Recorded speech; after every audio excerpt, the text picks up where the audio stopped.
Hello guys, അപ്പോൾ എൻ്റെ ചാനലിലേക്ക് എല്ലാവർക്കും സ്വാഗതം. അപ്പോൾ നമ്മളിന്നാണെങ്കിൽ ഒരു മീൻകറിയാണ് ഉണ്ടാക്കാൻ പോകുന്നത്. അതിലേക്ക് നമുക്ക് ഉള്ളി, തക്കാളി, പച്ചമുളക്, ഇഞ്ചി, വെളുത്തുള്ളി എല്ലാം എടുക്കാം. എന്നിട്ട് ഒരു ചട്ടി എടുത്ത് അതിനകത്തേക്ക് ഇച്ചിരി എണ്ണ ഒഴിച്ച് അതിനകത്തേക്ക് 2 കടുക് പൊട്ടിക്കാൻ വേണ്ടി ഇടാം. ഈ കടുക് പൊട്ടി വരുന്ന സമയത്തേക്ക് നമുക്കതിനകത്തേക്കാണെങ്കിൽ നമുക്ക് ഉലുവ ഇട്ട് കൊടുക്കുന്നതാണ് ഗൈസ്. നിങ്ങൾക്ക് സ്ക്രീനിൽ കാണാൻ പറ്റും. ഉലുവ ഇട്ട് കൊടുത്തു. ഉലുവയ്ക്ക് ശേഷം നമ്മൾ അരിഞ്ഞു വെച്ചിരുന്ന ഉള്ളി ഇട്ട് കൊടുത്തിട്ടുണ്ട് ഗൈസ്. ആ ഉള്ളി ഒന്ന് ജസ്റ്റ് ഒന്ന് പച്ചമണമൊക്കെ ഒന്ന് മാറി ജസ്റ്റ് ഒന്ന് കളറ് മാറുമ്പോഴത്തേന് നമുക്ക് അതിലേക്കൊക്കെ നമുക്ക് ഇഞ്ചി നമ്മൾ അരച്ച് വെച്ചിരുന്ന ഇഞ്ചി വെളുത്തുള്ളി അരച്ച് വെച്ചിരുന്ന പേസ്റ്റ് ദെൻ നമുക്ക് അതിനെ ഒന്ന് നന്നായിട്ട് ഇളക്കിക്കൊണ്ടിരിക്കാം ഗൈസ്. ഇളക്കിക്കൊണ്ടിരിക്കുകയാണ്.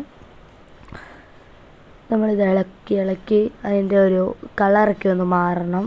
ഈ കളർ മാറിയതിന് ശേഷം അതിലേക്ക് നമുക്ക് നമ്മുടെ പ്രധാന താരം നമ്മുടെ കരിവേപ്പില ഇതിനകത്തോട്ട് ഇടുകയാണ്. കരിവേപ്പില നമ്മളിട്ടതിന് ശേഷം തക്കാളി അരച്ചതും കൂടി ഇടുകയാണ്.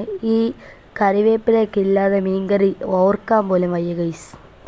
അപ്പോൾ നമുക്ക് തക്കാളിയും കൂടി അരച്ച് ഇട്ടതിന് ശേഷം നന്നായിട്ടൊന്ന് ഇളക്കി കൊടുക്കാം.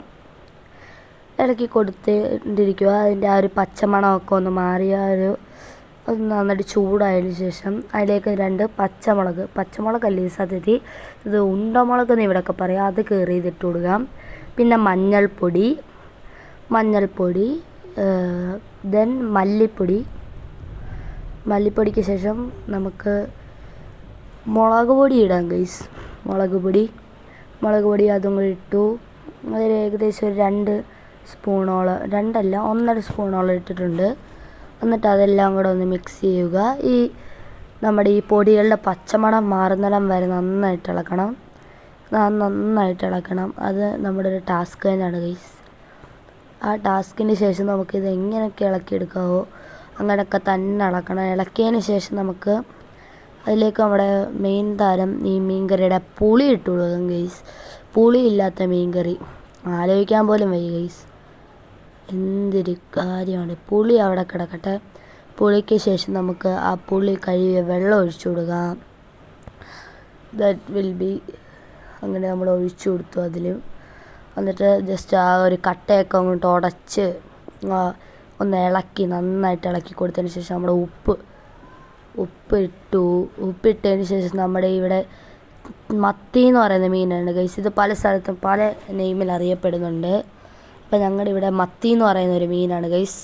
ചാള, മത്തി അങ്ങനെയൊക്കെ കുറേ പേരുണ്ട് ഗൈസ് ഇതിന്. എന്നിട്ട് നല്ല നെയ്യുള്ള മത്തിയായിരുന്നു. പനിനീരുണ്ടായിരുന്നു. പനിനീര് നമ്മൾ വേറൊരു വീഡിയോ ഇടുന്നതായിരിക്കും പനിനീരിൻ്റെ. അങ്ങനെ ഇതായതിന് ശേഷം നമുക്കതൊന്ന് നന്നായിട്ട് ഉടയാതെ നോക്കണം ഗൈസ്. അത് നല്ല സോഫ്റ്റാണ്.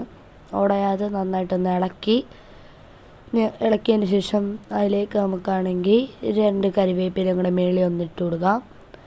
മേളിൽ ഇട്ട് കൊടുത്തതിന് ശേഷം അടച്ചു വെച്ച് മൂടി അതിനെ ഒന്ന് തിളപ്പിച്ചൊന്ന് ചുറ്റിച്ചെടുത്ത് കഴിഞ്ഞാൽ നമ്മുടെ ഇവിടുത്തെ മീൻകറി റെഡി ആവുകയാണ് ഗൈസ്. Thank you.